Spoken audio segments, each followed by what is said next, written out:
Magandang araw po ulit sa inyo, mga kapatid. Samahan niyo po ako na alamin at i-discover kung gaano kahalaga po yung blood ni Jesus Christ na nagpatawad sa ating mga kasalanan. The only payment of sin is not confession of sin, but the blood of Jesus Christ. Our confession today is based in the power of the blood of Jesus. Hindi po confession of sin ang paraan na tayo mapapatawad. Alamin po natin base sa sinasabi ng Scripture. Basahin po natin ang Hebrews chapter 9 verse 22. In fact, the law requires that nearly everything be cleansed with blood, and without shedding of blood, there is no forgiveness. Tingnan po natin noong time ni na Adam at Eva, despite na nag-disobey po sila, hindi po inabandon ni God. Instead po, si God po ang nag-initiate para mag-provide po ng needs nila. Dinemonstrate po ni God His grace before they even ask.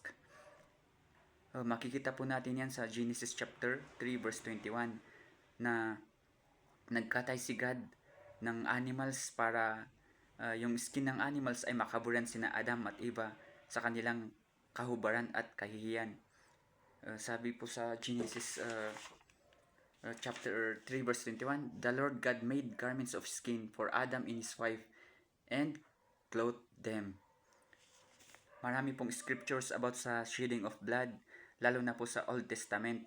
Mababasa po yan sa book of, yung iba po mababasa po sa book of Leviticus chapter 16. Kasi noon po, God commanded the nation of Israel to perform numerous sacrifice according to certain procedures prescribed by God. Para po mapatawad sila sa kanilang kasalanan, nag-aalay po sila ng animal.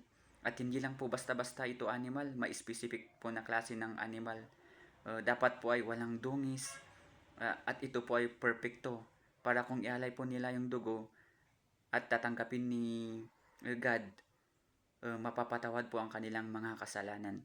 Pero ito po ay may duration po, 1 taon lang po silang mapapatawad. Pagkatapos po ng 1 taon, mag-o-offer po ulit sila. Yun po, paulit-ulit po nilang ginagawa yan. Walang katapusan na nag-aalay sila. Kaya pagod na pagod po yung mga pari dyan, yung mga priest na nag-aalay kay God. Ganun po yung ginagawa nila. Pero ang good news po nito, itong ginagawa nila ay foreshadow po lamang sa perfect na complete sacrifice of Jesus Christ. Kasi natapos lang po ito yung 2,000 years ago nung dumating na yung si Jesus Christ. Kasi siya po yung ultimate sacrificial substitute once for all time. Yan po yung sabi sa Hebrews chapter 7 verse 27. Sabi po dito, unlike the other high priest, he does not need to offer sacrifices day after day, first for his own sins and then for the sins of the people. He sacrificed for their sins once for all when he offered himself. Yan po yung sabi dyan sa verse na yan. At siya lang po si Jesus Christ lang po ang mediator natin between God and humanity. Sabi po yan sa 1 Timothy chapter 2 verse 25. For there is one God and one mediator between God and mankind, the man Jesus Christ. Yan po yung sabi. Kaya ang dapat na i-confess natin ngayon ay we are the righteousness of God in Christ. Yan po yung sabi sa 2 Corinthians chapter 5 verse 21.